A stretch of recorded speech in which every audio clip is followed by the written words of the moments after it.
संस्कार एकेडमी के इस यूट्यूब चैनल में।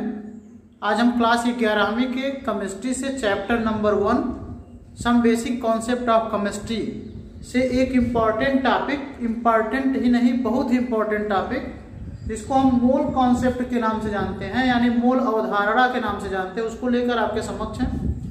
आज के क्लास में हम सीखने वाले हैं मोल क्या होता है, इसका प्रयोग कहाँ कहाँ हम करते हैं और कैसे करते हैं। ठीक है बेटा, तो आइए स्टार्ट करते हैं आज का हम क्लास। सबसे पहले समझते हैं कि मोल की आवश्यकता क्यों पड़ी। तो कोई भी वस्तु, कोई भी पदार्थ या कोई भी निकाय, हम कहें तो ज्यादा बेहतर होगा, कोई भी निकाय जो द्रव्य से बना है। किससे बना है बेटा? द्रव्य से, द्रव्य से बना है। कोई भी निकाय जो द्रव्य से बना है, उसको व्यक्त करने के लिए हमारे वैज्ञानिकों के पास दो विधियां थी। एक विधियां थी द्रव्यमान द्वारा व्यक्त किया जा सकता था, और एक विधि थी संख्यात्मक रूप से। ये सब चीजें बड़ा इंपॉर्टेंट है बेटा। जैसे मान लीजिए आपके पास 10 गोलियां हैं, इस तरीके से ये 10 गोलियां हैं। अब इसको व्यक्त करने के लिए आप क्या कहोगे? या तो आप बोलो कि हमारे पास 10 गोलियां हैं, या तो आप बोलो कि हमारे पास 1 किलो गोली है। ये दो तरीका हो सकता है। किसी भी निकाय को जो कि द्रव्य से बना है, उसको व्यक्त करने के लिए हमारे पास दो ही विधियां हैं। या तो हम उसको द्रव्यमान में बताएं कि इतना किलो है, या तो हम संख्या में बताएं। जैसे आप बिस्किट खाते हो तो बिस्किट का वजन 200 ग्राम होता है, और मान लीजिए उस बिस्किट में 10 बिस्किट है, तो या तो आप कहोगे कि हमारे पास 10 बिस्किट है, या तो आप कहोगे कि 200 ग्राम बिस्किट है। ठीक है, ये दो विधियां ही वैज्ञानिकों के पास थी। लेकिन इसमें समस्या ये थी कि संख्यात्मक रूप से व्यक्त करने के लिए, ठीक है, और द्रव्यमान के रूप में व्यक्त करने के लिए मात्रक की आवश्यकता पड़ती थी अलग अलग। संख्यात्मक रूप से व्यक्त करने के लिए मात्रक, जैसे मैं बताता हूं, संख्यात्मक रूप से व्यक्त करने के लिए अलग अलग मात्रक की आवश्यकता। जैसे कि कहीं दर्जन हुआ करता था। दर्जन का मतलब जिसमें 12 वस्तु आती थी। ठीक है बेटा। ग्रास हुआ करता था। ग्रास में 144 वस्तु हुआ करती थी। स्कोर हुआ करता था, जिसमें 20 वस्तु हुआ करती थी। इसका मतलब क्या है कि अगर संख्यात्मक रूप से हमको वस्तु या निकाय को दर्शाना होता था, तो हमको अलग अलग मात्रक की आवश्यकता पड़ती थी।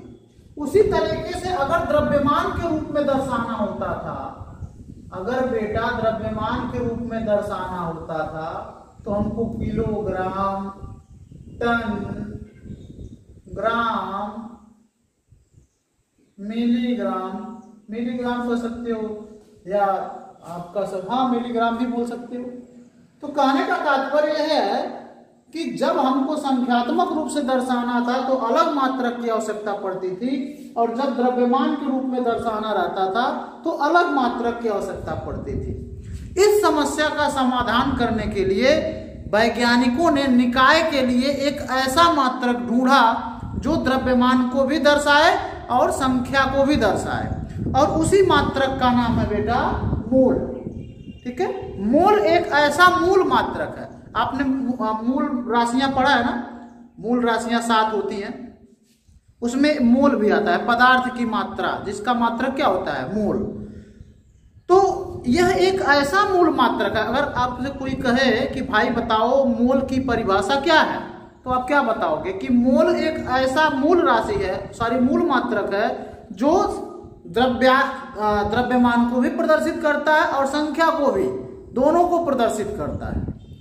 ठीक है, आइए समझते हैं कैसे मोल द्रव्यमान और संख्या दोनों को प्रदर्शित करता है। तो ये समझिएगा, ये कुछ ऐसे मात्रक हमने लिख दिए। जैसे अगर आपसे कोई कहता है कि 1 दर्जन वस्तु की 1 दर्जन केला चाहिए, तो आप 12 केला लाओगे। आपसे कोई कहता है 1 ग्रास कॉपी चाहिए, तो आप 144 कॉपी लाओगे। आपसे कोई कहता है कि एक स्कोर संतरा चाहिए, तो आप 20 संतरा ला कर दोगे।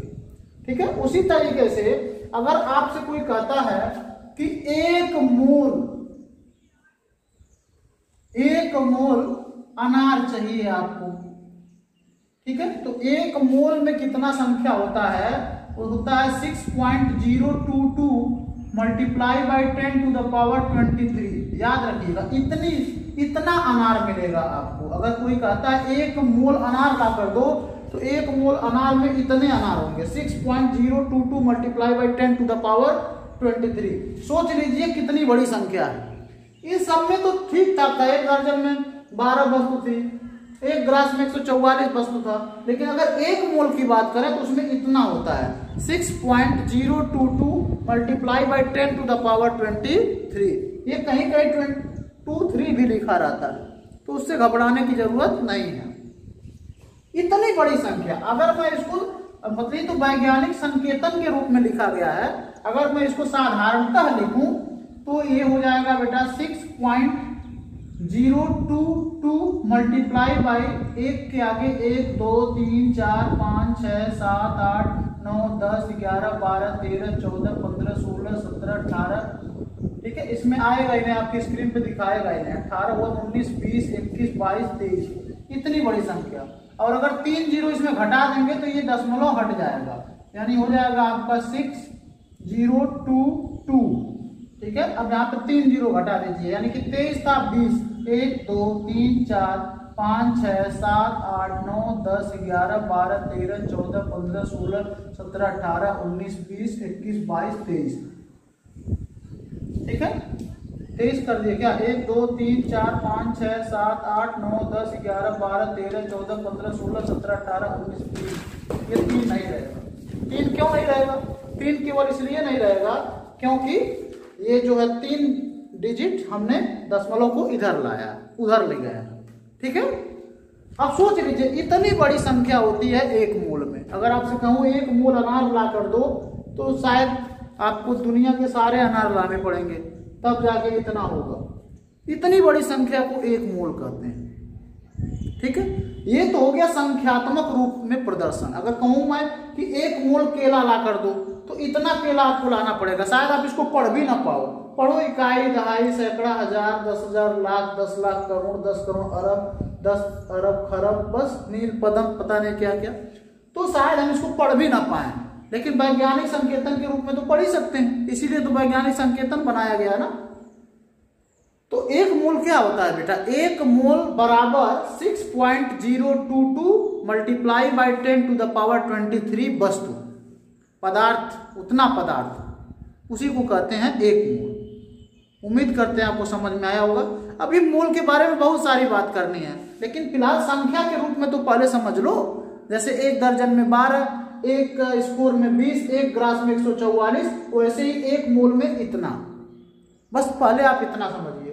तो इसको आप मोटी मोटा कुछ नोट कर लीजिए, और मोल का डिफिनेशन मैं लिख दिया। मोल का डिफिनेशन हमने लिख दिया है, इससे समझने का प्रयास करते हैं मोल क्या होता है।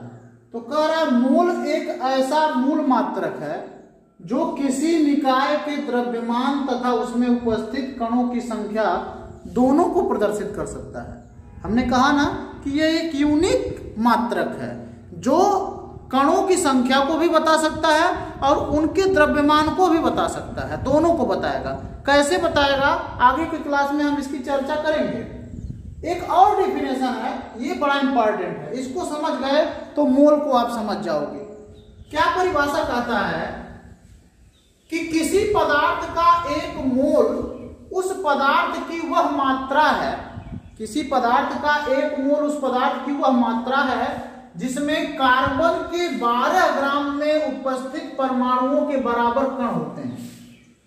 कार्बन का परमाणु भार बेटा 12 होता है, क्योंकि कार्बन को मानक माना गया है। चाहे आप द्रव्यमान संख्या कह लीजिए परमाणुओं को निकालने के लिए, तब भी कार्बन को ही मानक माना गया है। यहां पर भी कार्बन को मानक माना गया है। तो कहता है कार्बन के 12 ग्राम में जितने भी कण होंगे, सीधी सी बात है, कार्बन के 12 ग्राम में जितने भी कण होंगे उन कणों की संख्या को एक मोल कहते हैं। बात समझ में आई? अब आइए इसको समझते हैं। देखिए बेटा, अगर ऐसे कार्बन लिखा हुआ है, ठीक है, तो इसका परमाणु भार कितना होता है? 12। परमाणु भार कितना होता है बेटा? 12। और अगर कार्बन ऐसे लिखा है और यहाँ समझ लीजिए यहाँ पर एक छिपा हुआ है, तो हम इसको बोलते हैं 1 मोल कार्बन। ये 1 मोल कार्बन, इसका परमाणु भार कितना है? 12। तो 12 कहता है ना, कार्बन के 12 ग्राम में जितना भी परमाणु भार कार्बन का होता है, उसमें कार्बन के जितने भी कण होते हैं उसको कहते हैं 1 मोल। अब कैसे निकलेगा कि कितने कण होते हैं? हमको पता होना चाहिए ना कि कार्बन के 12 ग्राम में कितने कण होते हैं, ये पता करना है। तो जैसे बेटा कार्बन पूरा दिया हुआ है 12 ग्राम, ठीक है। अब निश्चित तौर पे 12 ग्राम कार्बन में एक कण तो होंगे नहीं, बहुत सारे कण होंगे। वो तो 1 मोल के बराबर है ना, बहुत सारे कण होंगे। कार्बन के 12 ग्राम में बहुत सारे कण होंगे। एक यंत्र आता है स्पेक्ट्रोस्कोपी, याद रखिएगा, स्पेक्ट्रोस्कोपी। तो स्पेक्ट्रोस्कोपी की सहायता से देखने पर कार्बन के एक परमाणु का जो द्रव्यमान आता है वो इतना आता है, कितना? 1.992648 मल्टीप्लाई बाई 10⁻⁻23। स्पेक्ट्रोस्कोपी की सहायता से कार्बन के एक परमाणु का द्रव्यमान निकाला गया और वो इतना आया। अब हमको कणों की संख्या पता चल सकती है कि 12 ग्राम में कितने कण होंगे। जैसे मान लीजिए बेटा ये बाल्टी है, ठीक है, और इस बाल्टी में 12 ग्राम गोली है। इस बाल्टी में कितना ग्राम गोली है? 12 ग्राम। अब ये पता नहीं था कि कितना गोलियां हैं, ये पता नहीं, लेकिन हमें अगर जान जाए कि एक गोली का वजन कितना है, एक गोली का वजन मान लीजिए 1 ग्राम आ गया, तो हम आसानी से कह देंगे कि सर जी इसमें 12 गोलियां हैं, क्योंकि 12 ग्राम पूरी गोली है और एक गोली का द्रव्यमान है 1 ग्राम, तो 12/1 कर देंगे तो हमारा 12 गोली आ जाएगा। ठीक वही पोजीशन यहां है कि कार्बन का, जैसे कि कार्बन लिखा है, इसका द्रव्यमान मालूम हो गया कि 12 ग्राम है, ठीक है। अब 12 ग्राम कार्बन में कितने कण होंगे इसी को जानना है ना। तो जब स्पेक्ट्रोस्कोपी की सहायता से एक कण का हमने द्रव्यमान ढूंढ लिया है, तो हम 12 ग्राम में एक कण का द्रव्यमान का भाग दे देंगे तो पता चल जाएगा कितने कण होते हैं कार्बन 12 के 12 ग्राम में। तो भाग देने पर जो नंबर आता है वो आता है बेटा 6.022137 मल्टीप्लाई बाई 10⁻23, ठीक है। और इसी को, चूंकि एक अयोगैद्रो नामक वैज्ञानिक हुआ करते थे, उन्हीं के सम्मान में इस संख्या को कहा जाता है अयोगैद्रो स्थिरांक। क्या कहा जाता है बेटा? अयोगैद्रो स्थिरांक, ठीक है।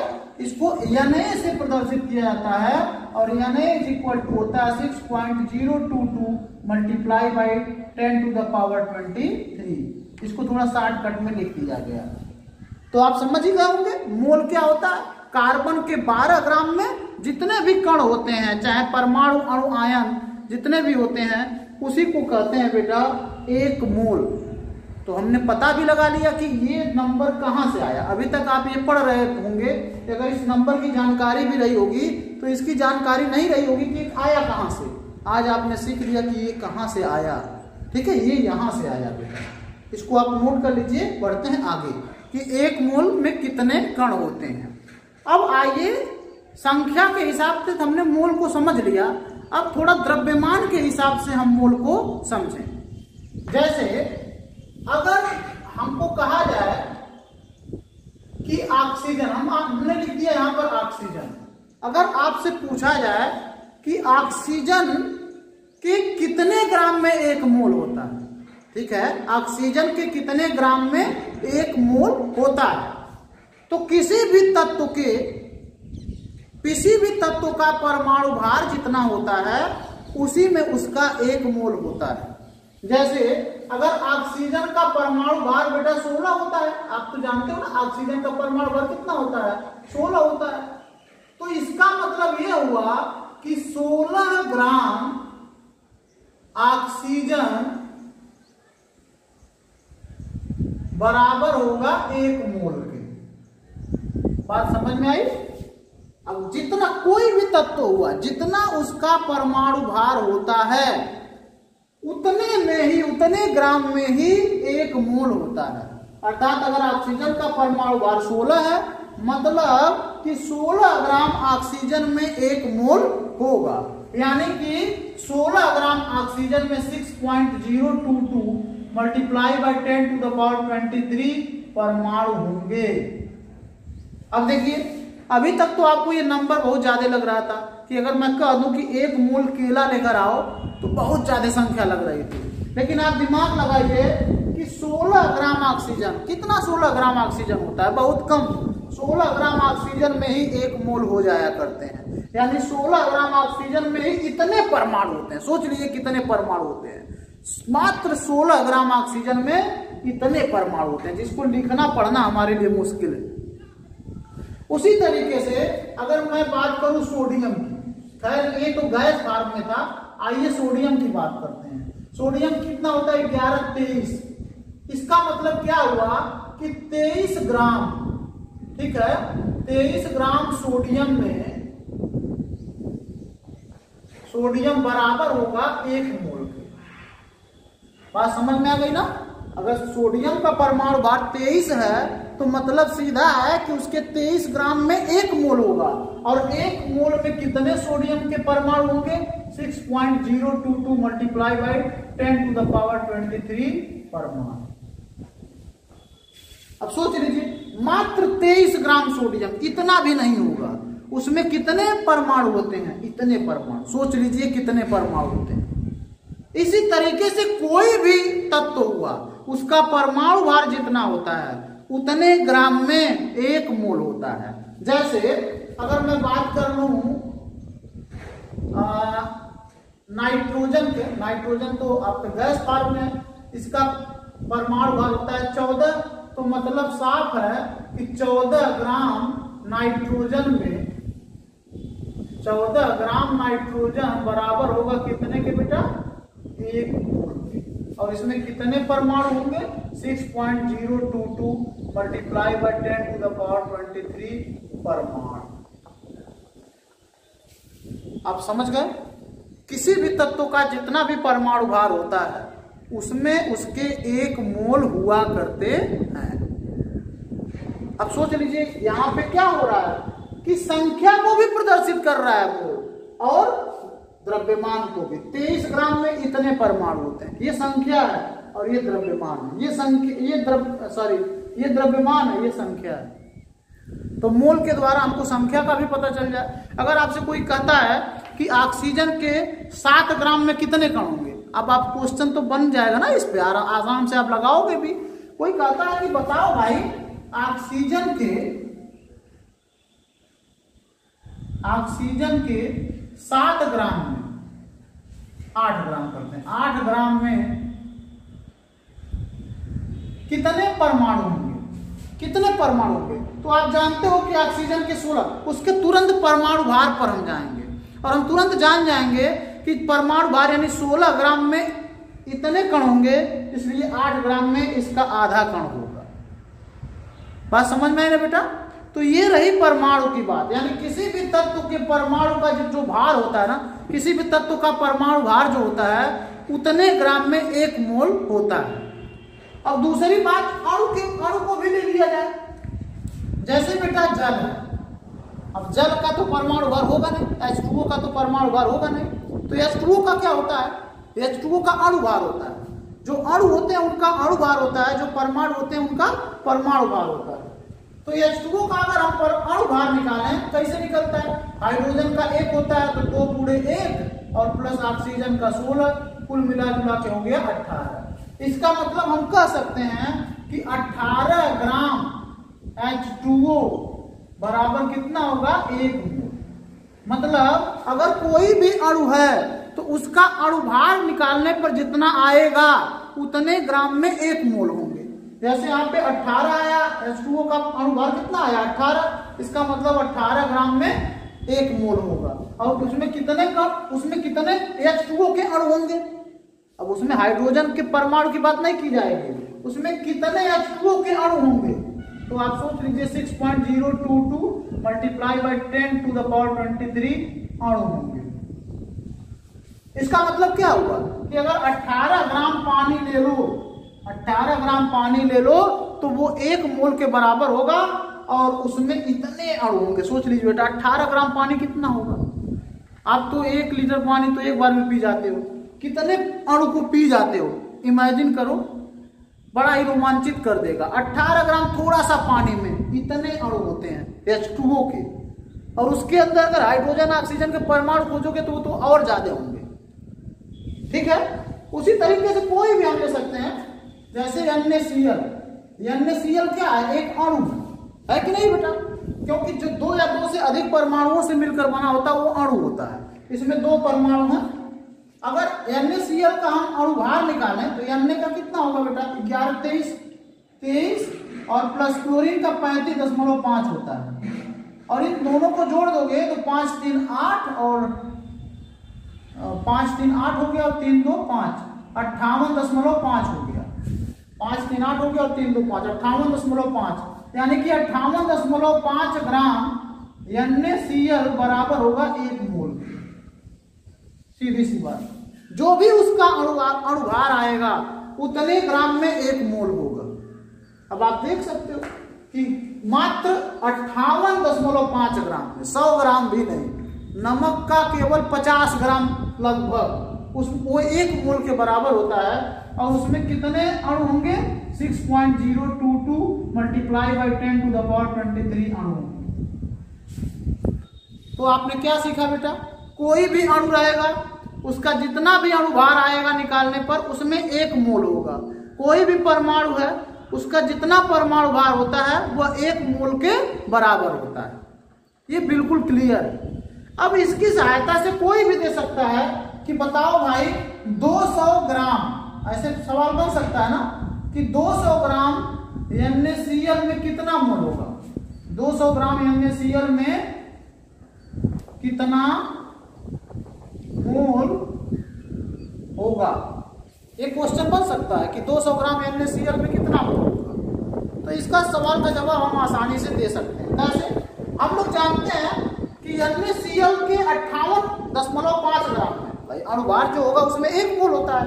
तो लिखेंगे चूंकि दिखाई दे रहा है बेटा 58.5 ग्राम NaCl में मोल की संख्या बराबर 1। ठीक है, 58.5 ग्राम NaCl में मोल की संख्या कितनी? 1। इसलिए 1 ग्राम NaCl में मोल की संख्या बराबर 1/58.5। ठीक है, इसलिए कितना है? 200 ग्राम ना। 200 ग्राम NaCl में मोल की संख्या बराबर हो जाएगा बेटा 200/58.5, और इस तरीके से इसको कैलकुलेट कर दीजिएगा, आपका आ जाएगा मोल। ठीक है, तो इसको नोट कर लीजिए आप सीधा बात समझिए। जो परमाणु है, परमाणविक रूप में उसके परमाणु भार में उतने ग्राम में 1 मोल होता है, और जो आणविक रूप में है उसके उतने अणुभार में उतने ग्राम में 1 मोल होता है। ठीक है, नोट करिए, इसको प्राप्त करते हैं। जैसे बेटा कोई भी हम अणु ले लें, मान लीजिए हमने ले लिया कि NaCl को ही ले लेते हैं जो अभी हमने पीछे लगाया है।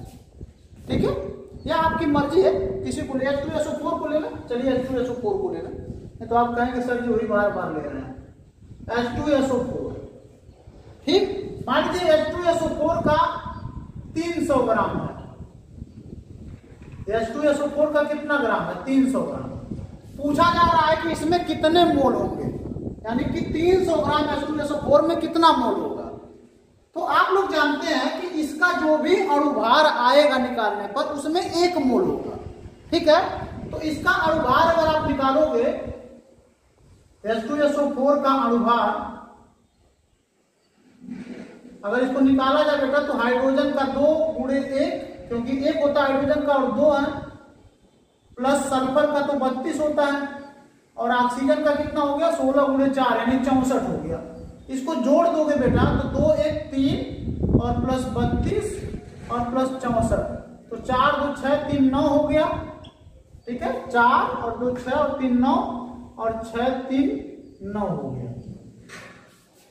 ठीक है, 16 चौका 64 और 60 30 90 90 और 6, सॉरी बेटा यहाँ पे 2 है ना यार, गड़बड़ हो रहा है ना, 98 होगा। यहाँ पे 2 एक कम कितना होगा, 2 होगा। यहाँ पे 32, यहाँ पे 64, यानी कि कितना आया 98। तो हम क्या कर सकते हैं, चूंकि 98 ग्राम H2SO4 में मोलों की संख्या कितनी होगी, 1, क्योंकि हमने तो अभी भी बताया कि जितना भी अणुभार होता है उसमें 1 मोल होता है। तो यहाँ पे क्या हो गया, 98 ग्राम H2SO4 में मोलों की संख्या कितनी हो गई, 1 हो गई। इसलिए 1 ग्राम में निकाले अगर हम, तो 1 ग्राम H2SO4 में मोलों की संख्या बराबर कितना हो जाएगा बेटा, 1/98। इसको बटा में कर देंगे, और इसलिए 300 ग्राम में निकालना होगा। अगर 300 ग्राम H2SO4 में मोलों की संख्या कितनी हो जाएगी, 1/98 गुणे 300, यानी कितना हो गया, 300/98। तो आपने क्या देखा कि जब मोलों की संख्या n को निकालना है, इसको n से रिप्रेजेंट करते हैं, प्रदर्शित करते हैं, तो मोलों की संख्या n से दर्शाना है, तो क्या आ रहा है, n कैसे आ रहा है, ये क्या था, 300 क्या था, ये कुल भार था जो दिया गया रहता था। तो भार को किससे प्रदर्शित करते हैं, W से, ये कुल भार है।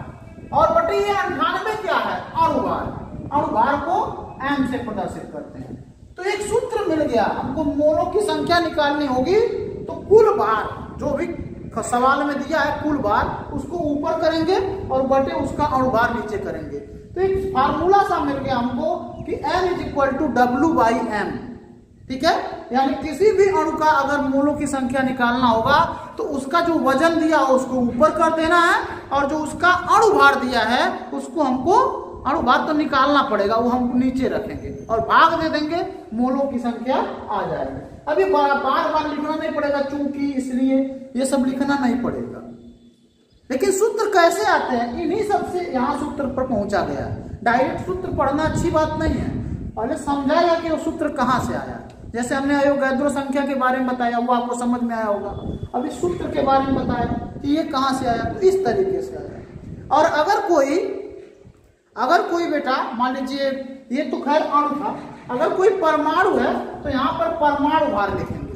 ठीक है, जैसे अगर पूछा जाए कि ऑक्सीजन के 32 ग्राम में, 32 ग्राम ऑक्सीजन में कितना मोल होगा, तो आप क्या करोगे, N = W तो 32 दिया है, और बटे यहाँ पे M नहीं, अणुभार तो होता नहीं ऑक्सीजन का, तो यहाँ पे क्या लिखेंगे, परमाणु भार यानी 16। तो कितना आ जाएगा, 2 मोल, यानी 16 ग्राम में 1 मोल होता है तो 32 ग्राम में 2 मोल होगा।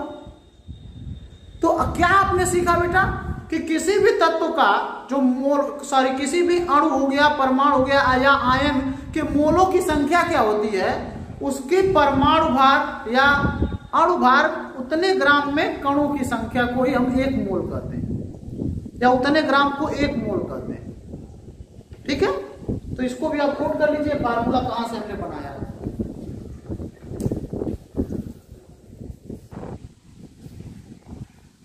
देखिए बेटा, हमारे समक्ष 2 क्वेश्चन हैं, इस तरीके के क्वेश्चन पूछे जाते हैं।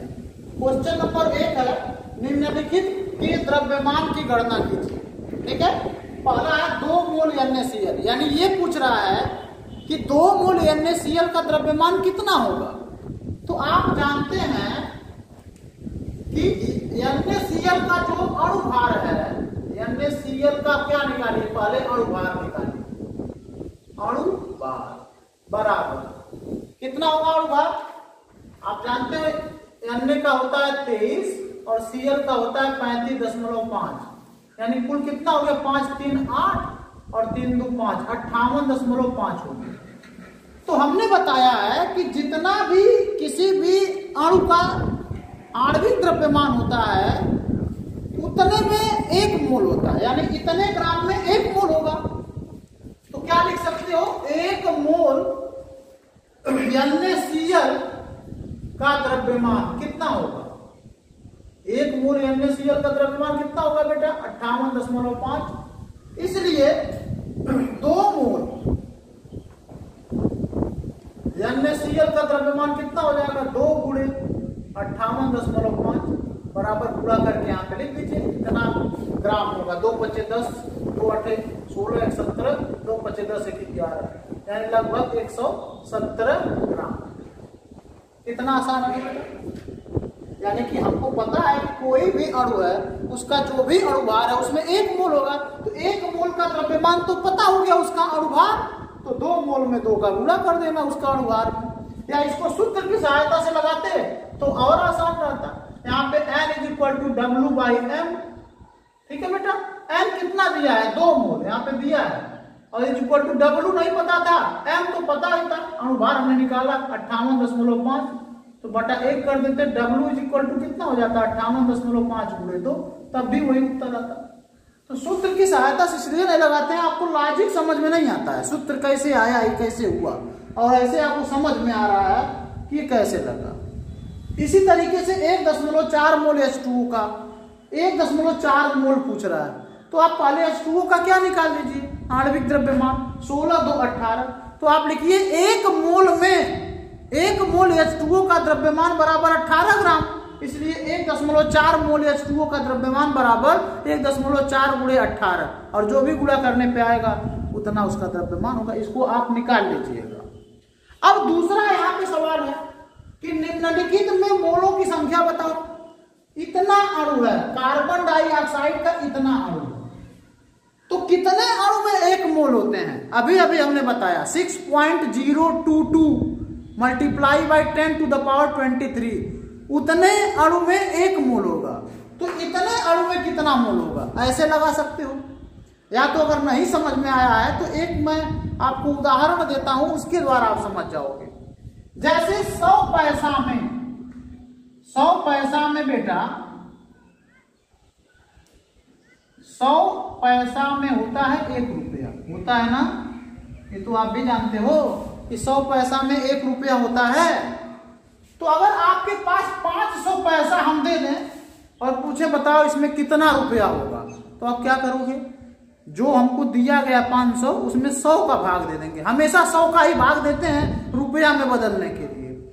ठीक उसी तरीके से हम जानते हैं कि हम जानते हैं, यहाँ पे मिटाते हैं, 6.022 मल्टीप्लाई बाई 10⁻23 में 1 मोल होता है।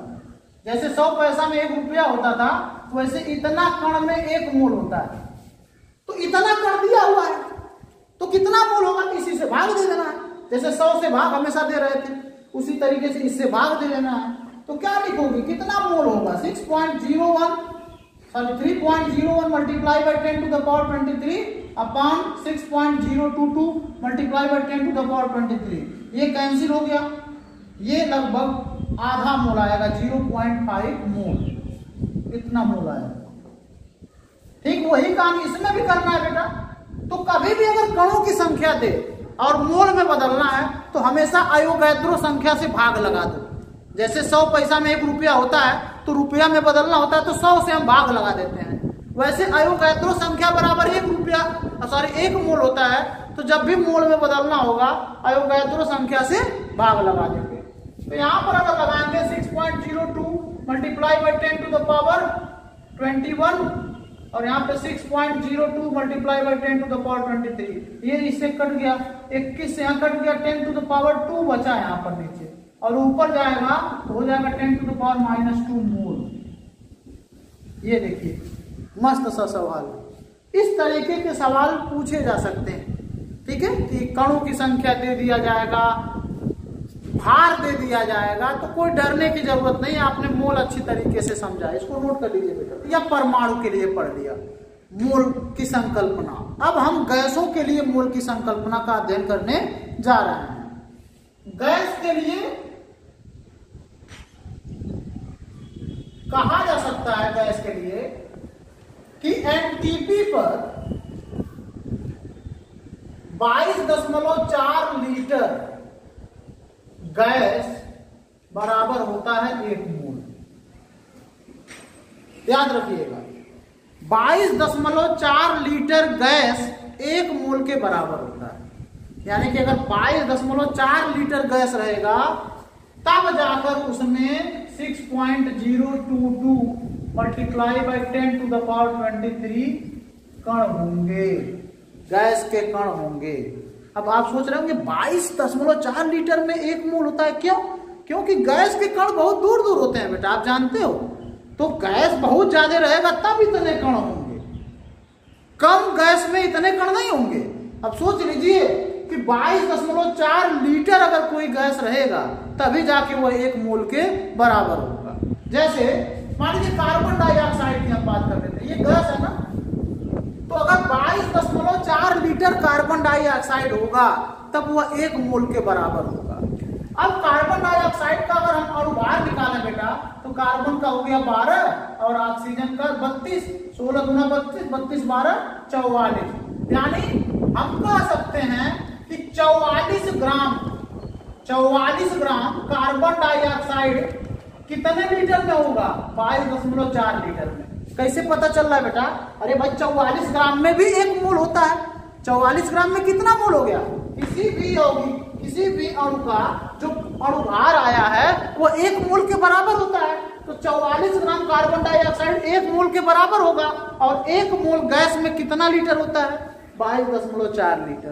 तो हम कह सकते हैं कि 44 ग्राम कार्बन डाइऑक्साइड में कितना लीटर होगा? 22.4 लीटर होगा एनटीपी पर। अब देखिए बेटा, मान लीजिए कोई भी आपसे प्रश्न पूछ सकता है कि बता दो हमको कि 100 ग्राम कार्बन मोनोऑक्साइड में कितना लीटर, 100 ग्राम कार्बन मोनोऑक्साइड कितने लीटर में आएगा? यही कारण है बेटा कि गैस उतना बड़ा सिलेंडर रहता है, उतना बड़ा हमारे घर में सिलेंडर गैस का आता है ना, उसमें मात्र उतना बड़ा में अगर कोई ठोस पदार्थ रखो तो आपसे उठेगा नहीं, और वो मात्र 14 किलो 15 किलो का होता है। सोच लीजिए 14 किलो ही गैस आता है ना उसमें। अब जो भी आता होगा, हमें करेक्ट तो पता नहीं है, लेकिन जो भी आता होगा उतने बड़े सिलेंडर में वो भी ठूस ठूस कर रखा गया है, फिर भी मात्र उतना ही गैस आया है। तो हमारे कहने की बात समझिए कि कोई भी गैस है 22.4 लीटर एनटीपी पर जितना होता है वो 1 मोल के बराबर होता है। और उसमें कणों की संख्या अगर पूछा जाए कि कार्बन डाइऑक्साइड के 44 ग्राम 22.4 लीटर के बराबर है और इसमें कण की संख्या कितनी होगी? 6.022 मल्टीप्लाई बाई 10⁻23 कण। यानी कि कार्बन डाइऑक्साइड के 44 ग्राम में इतने कण होंगे या 22.4 लीटर में इतने कण होंगे। उसी तरीके से मान लीजिए कार्बन डाइऑक्साइड ले लीजिए, ठीक है, carbon dioxide, sorry carbon monoxide, carbon di नहीं कहेंगे, ये कार्बन डाइऑक्साइड तो ले लिया हमने, कार्बन मोनोऑक्साइड। तो कार्बन का कितना होता है? 12 और ऑक्सीजन का कितना होता है? 16। ठीक है, तो कितना हो जाएगा? 16 + 26 = 28। यानी कि कार्बन मोनोऑक्साइड के 28 ग्राम में कितने के बराबर होंगे? 22.4 लीटर। अब सोच लीजिए अगर कार्बन मोनोऑक्साइड रहेगा, ठीक है, तो मात्र 28 ग्राम में ही 22.4 लीटर हो जाएगा। ये 1 मोल होगा, 1 मोल इतने के बराबर होगा। लेकिन अगर कार्बन डाइऑक्साइड है तो उसके 44 ग्राम एक मोल के बराबर होगा, अर्थात उसके 44 ग्राम में 22.4 लीटर होगा। और इसमें इतने में ही हो जाएगा। और इसका जो कणों की संख्या आएगी वो आएगी 6.022 मल्टीप्लाई बाई 10⁻23 कण। बात समझ में है?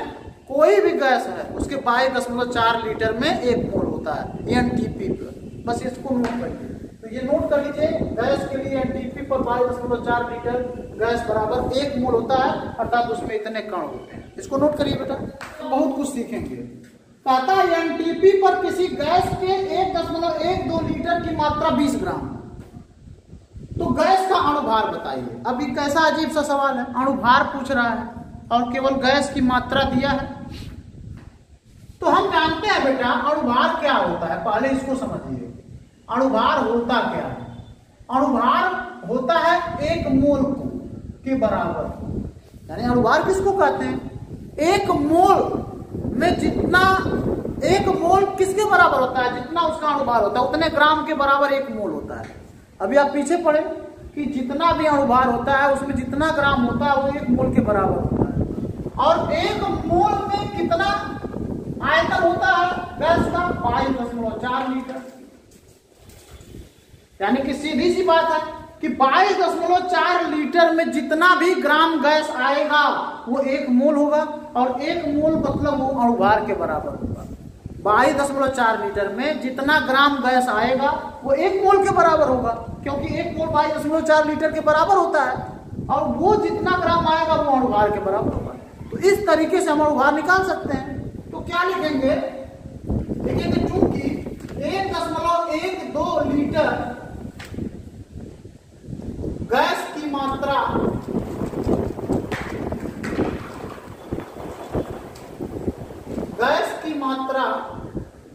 बराबर 20 ग्राम,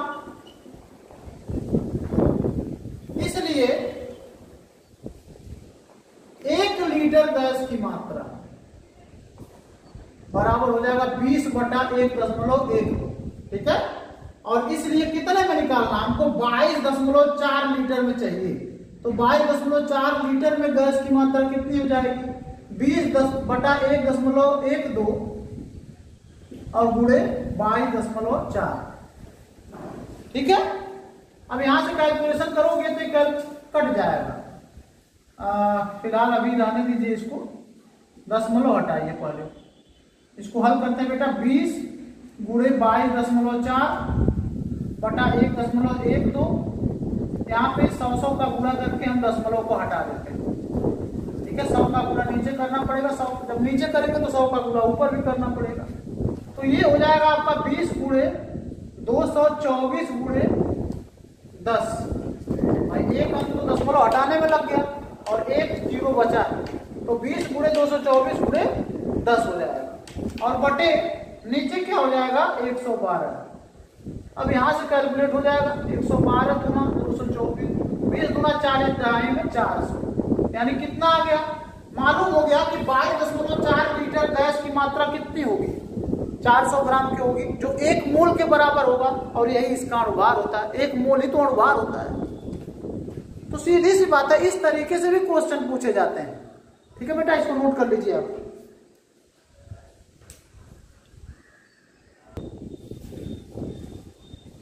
तो उम्मीद करते हैं बेटा मोल कॉन्सेप्ट का ये टॉपिक आपको मस्त समझ में आया होगा, और अगर हमारा ये वीडियो पसंद आता है तो इसको लाइक अवश्य करें, साथ ही साथ अपने मित्रों में शेयर भी करें।